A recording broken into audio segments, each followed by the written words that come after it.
एक बच्चा था, वह स्कूल जाता था पढ़ने के लिए। तो बच्चा 3 दिन के बाद एक पेंसिल चुरा करके लाता है।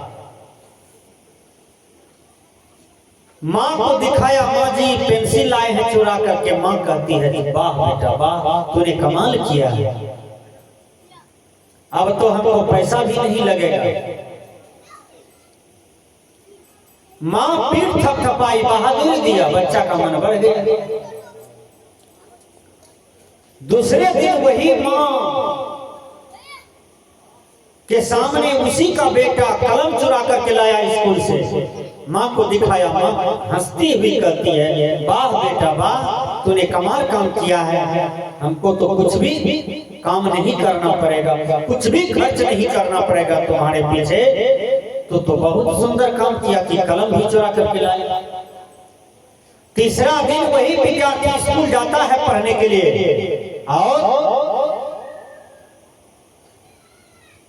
किताब चुरा करके लाया। दूसरे विद्यार्थी, माँ फिर बहादुरी दिखाया, बच्चा का मन बढ़ गया। बच्चा का मन बढ़ते बढ़ते आकाश छू लिया। वह पंचायत स्तर पर चोर हो गया, उसके नाम से लोग डरने लगे। प्रखंड स्तर पर डकैत बन गया, उसके नाम से लोग डरने लगे। अब वो कितनों के घर में चोरी करता है, कितनों को मारता है, छीनता है, कोई उसके सामने में नहीं आता है डर के मारे। उसका नाम पड़ गया डाकू सुल्तान। जब भारत का कानून, भारत का संविधान उसको पकड़ता है, सजा दिया कुछ दिन के बाद फांसी। और फांसी दिए हुए व्यक्ति से पूछा जाता है अंतिम में, कुछ खाओगे, कुछ पियोगे, किसी से मिलोगे, कुछ करोगे, अंतिम इच्छा? उन्होंने कहा केवल हमको माँ से मिला दीजिए, माँ से मिलने की इच्छा हो रही है। माँ को पता चला कि मेरा बेटा का आज फांसी है, माँ दौड़ी दौड़ी आ रही है। सुल्ताना दौड़ करके गया, माँ को पकड़ लिया दोनों हाथ से और अपनी दांत से माँ का नाक काट लिया, माँ का कान काट दिया, खून बहने लगा। जज ने कहा सुल्ताना तुम्हारा फांसी होने वाला है, लेकिन तुम अभी हत्या किए हो, क्यों? तू तो बहुतों खून किया था, अभी भी हत्या कर दिया, अपनी माँ का खून बहा दिया, क्यों? कहा जज साहब यही माँ मेरी फांसी का कारण है। ये माँ यदि हमको एक थप्पड़ मारे रहती, जिस दिन मैं पेंसिल चुरा करके लाया, पट्टी कलम चुरा करके लाया, यह माँ यदि हमको 4 थप्पड़ मारती तो मेरा मनोबल घट जाता और मैं तो इंसान पैदा लिया था, मैं तो इंसान ही बन जाता। केवल माँ हमको इंसान बना देती।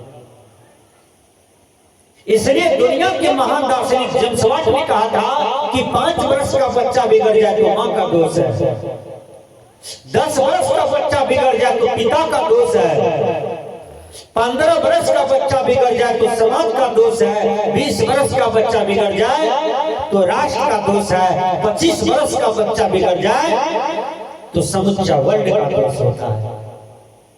लेकिन बच्चा जब गर्भगत रहे, माँ यदि तू अपने बच्चा को महान बनाना चाहते हो तो तुमको क्या करना पड़ेगा?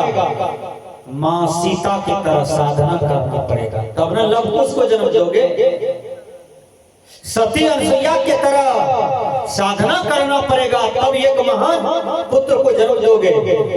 लुच्चा लबड़ा तो भैर टोले है, भैर बाजारे है, उसका गिनती नहीं है। वो लुचर पनी लबर पनी करके एक दिन मर जाएगा, क्या नाम लेगा?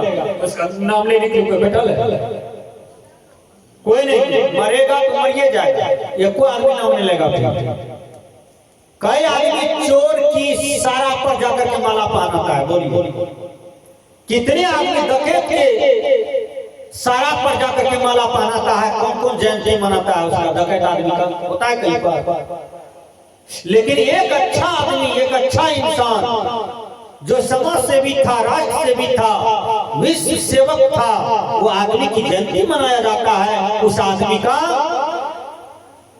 मर भी गया है तो उसका समाधि पर जाकर के फूल माला चढ़ाया जाता है। क्यों? क्योंकि उसका कर्म वंदनीय है, उसका कर्म पूजनीय है, उसका कर्म प्रशंसनीय है। आज डॉक्टर अम्बेडकर का जयंती मनाया जाता है क्योंकि उन्होंने देश को दिया है कुछ। महात्मा गांधी की जयंती मनाई जाती है, क्यों? क्योंकि उन्होंने देश को कुछ दिया है। भगवान राम की जयंती मनाया जाता है, बाबा मेही की जयंती मनाया जाता है, कबीर साहब की जयंती मनाई जाती है। क्यों? क्योंकि वो समाज के लिए, राष्ट्र के लिए संदेश दिए और वो आज तक काम में आ रहा है। तो सुल्ताना कहते हैं जज साहब यही मां मेरे फांसी का कारण है। जज को भी समझ में आ गया कि बात सही कह रहा है। सजना, तो एक बच्चा के भविष्य का निर्माण करता माता पिता है, ब्रह्मा विष्णु महेश नहीं है, कोई देवी देवता नहीं है, कोई ईश्वर गॉड खुदा नहीं है। माँ बाप जो करेंगे, जैसा सच्चा में देंगे, जैसा संस्कार में देंगे, वैसा वो बन जाएगा। माँ गाली पड़ती है अपना बेटी को, कहती है माँ क्या कहती है, गे सौतीन कते गेली। माँ कहती है बेटी, बेटी कहीं सौतीन होता है? बोलिए। हमारे बाबा लोग कहते हैं बेटा को, रे सार तू कहाँ गया था? बेटा कहीं सार होता है? बोलिए। आदमी क्या बोल रहा है इसको पता नहीं है। बोली संभल करके बोलना चाहिए। बोली तो अमोल है, जो कोई बोले जान, ये तराजू तौल के तब मुख बाहर आ। इसलिए बच्चा को मूर्ख मत रखिए, बच्चा को शिक्षित बनाइए और दीक्षित बनाइए। आदमी शिक्षित बनाता है बच्चों को, लेकिन दीक्षित नहीं बनाता है। इसलिए वही बच्चा पढ़ लिख करके गंजा पीता है। देखिएगा बहुत पढ़ा लिखा है, गंजेरी है, दीक्षित जो नहीं हुआ, भंगेरी है, दारू पीने वाला है, शराब पीने वाला है। 1 जनवरी के दिन 10 बकरी काट के खा गया, जीवन भर बकरी खाता है, जीवन भर खस्सी खाता है, जीवन भर मांस मछली खाता है, जीवन भर गुटखा पान पुड़िया पड़ा खाता है, स्माइक पीता है, चरस पीता है। शिक्षित लड़का का भी जीवन का हाल यही है। क्यों? क्योंकि शिक्षा है जीवन में, लेकिन दीक्षा नहीं है। इसलिए दीक्षा के बिना गलत संग दोष में पड़ा हुआ है। धर्मस्वरूप बाबा कहते हैं, भूल कर कुसंग में जाया न कीजिए। कुसंग में भूल करके मत जाओ। कुसंग का मतलब होता है खराब संगति। एक लड़का खैनी खाना सीख लिया, वो कहां सीखा? खैनी खाने वाले के साथ लग गया। आप चाय पीने के लिए सीखे हैं, कब? चाय पीने वाले की संगति की है तभी तो पी रहे हैं। हम दूध पीने वाले की संगति किए हैं, ये रणवीर दास तो दूध पी रहा है, हमको कोई दिक्कत नहीं। आपको 1 क्विंटल चाय क्यों बना हो, बिस्कुट क्यों न रखा हो वहां पर, हमारा मन में कोई संस्कार नहीं है, क्योंकि हमको संगति नहीं है। चाय के बिना आपका माथा दर्द करता है, आपका संगति कैसा है? एक खराब चीज की संगति आपने किया है। चाय नहीं पीते हैं तो माथा दर्द कर रहा है, पान नहीं खाते हैं तो माथा दुखता है, खैनी नहीं खाते हैं तो पैखाने नहीं होता है।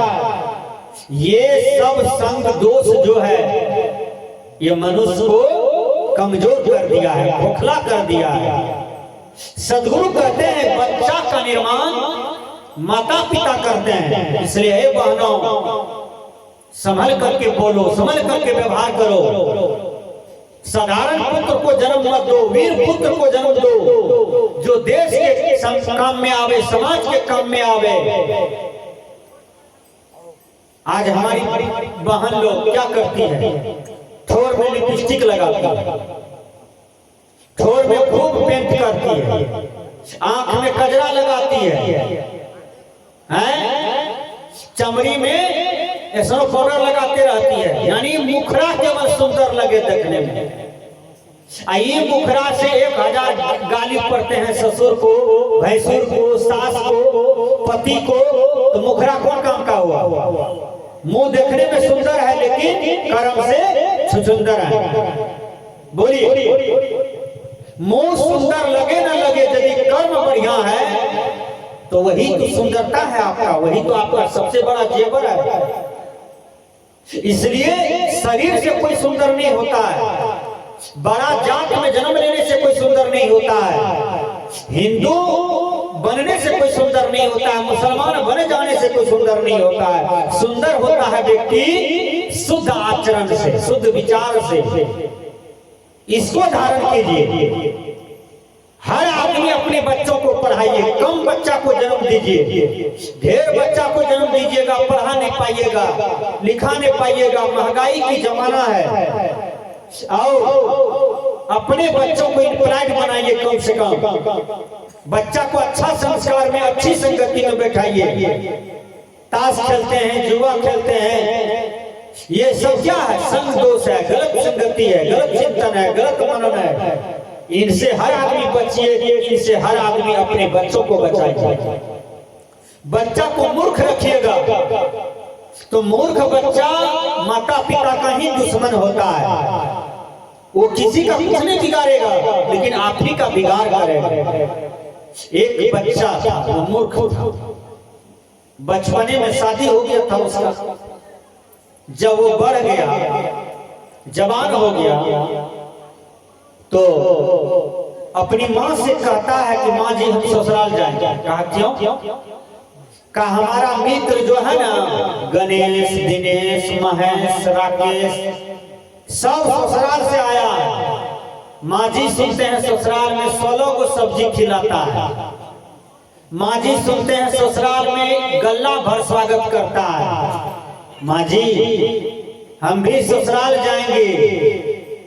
माँ को दया लगी, माँ क्या किया? ठकुआ, पूरी, केला, मिठाई, बहुत चीज बना करके दिया। कहा बेटा जाओ गाड़ी पर चढ़ लेना, चले जाओ। लड़का सब दिन भैंस के पीठ पर चढ़ा था, गाड़ी पर कभी चढ़ा नहीं था। वो लड़का चल लिया, गट्ठर मट्ठर चला गया। माँ 100 रुपया दिया, कहा बेटा टिकट कटा के तब जाना। चला गया टिकट मास्टर के पास। टिकट मास्टर को टका दिया, कहा हमको टिकट दीजिए। टिकट मास्टर टका लिया, कहा कहाँ का टिकट देंगे? कहा ससुराल का टिकट दीजिए। टिकट मास्टर कहता है जी ससुराल का टिकट यहाँ नहीं मिलता है, गांव का नाम बोलो। कहा कटिहार का टिकट दीजिए। कहा ऐसे न बोलो, तो कहते हो ससुराल का टिकट दीजिए।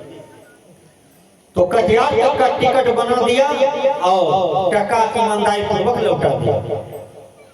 कहा 1.5 घंटा गाड़ी विलंब से आ रही है, बैठो। तो लड़का माँ से पूछा था, माँ गाड़ी कैसा होता है? माँ बताई थी उसको, क्योंकि सब दिन वो भैंस पर चढ़ा था। वो बार बार वो लड़का कहता था कि माँ हम भैंसे चलाते चलाते ससुराल चले जाते हैं। कहा नहीं बेटा, वहाँ के लोग तुमको भैंसवार कहेगा, मेरा अपमान होगा, गाड़ी पर चढ़ करके जाना।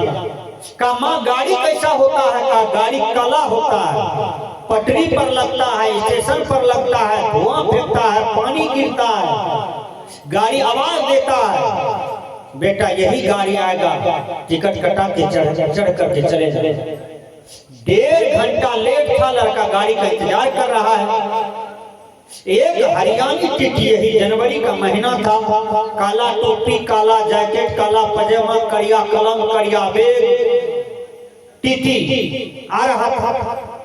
वही लड़का से एक लग्घा आगे पटरी पर टीटी खड़ा हो गया। वो लघुशंका करने लगा, ठंडी महीना ज्यादा लघुशंका लगता है, तो लघुशंका करने लगा। टीटी को मन में हुआ तो गीतों गाते हैं, टीटी गीत गाने लगा। लड़का को दिमाग में आया कि माँ कही थी गाड़ी काला होता है, और टीटी हरियाणी था बेचारा, सिगरेट भी पिए, गाना भी गाए, मुंह से धुआं निकल भी रहा था, पानी भी गिर रहा था, लघु शंका जो कर रहा था। कड़िया जैकेट भी था। मां का सब बात मिल गया टीटी में। लड़का सोचा यही गाड़ी है, आगे में आके लग गया है, हम ही को चढ़ना। लड़का दिमाग लगाते लगाते बढ़िया था, भैंस का दूध खाए पिए था जोर से, बहुत बढ़िया हट्टा फुट्टा था। वो ठकवा वाला गट्ठर लिया, छड़प करके टीटी के कन्हा पर चढ़ गया। टीटी हड़मड़ा करके मुँहे भटा गिरा। टीटी जब गिरा तो लड़का टीटी पर चढ़ल था। टीटी को क्या रहा है, टीटी कहता है रे छोड़ने रे के छिया रे, कहने पटक ली रे। तो ये छड़वा कहता है वही चढ़ल छिए, टिकट कटा चढ़ल छिए, चला कटिया। टीटी कहता है रे दम टूटले रे, प्राण टूटले रे, छोड़ी रे, कल के वही चढ़ल छिए, टिकट कटा चढ़ल छिए। कहने का भाव है कि यदि मूर्ख रखिएगा अपने बच्चों को तो यहाँ शास्त्र कहते हैं विद्या हीना न शोभन्ते हंस मध्य बको यथा। आपका बच्चा शरीर से कितना सुंदर है देखने में, यदि उसको विद्वानों की सभा में रख दीजिए तो कोई शोभा नहीं होगा, क्योंकि शरीर की केवल सुंदरता है, गुण की सुंदरता नहीं है। यहाँ गुण की पूजा होता है। कबीर साहब ने कहा मानुष तेरा गुण बड़ा, मांस न आवे काज, हार न होते आभरण तो अचानक बाजन बाज। इसी को भरथरी कहते हैं कर्मशील गुना पूज्य सता, जाति कुले नहीं न जात क्या न कुलने, श्रेष्ठ प्रतिपद्धते। मनुष्य कर्मशील एवं गुण से पूजनीय होता है, इसलिए कर्म से शुद्धाचरण बनी।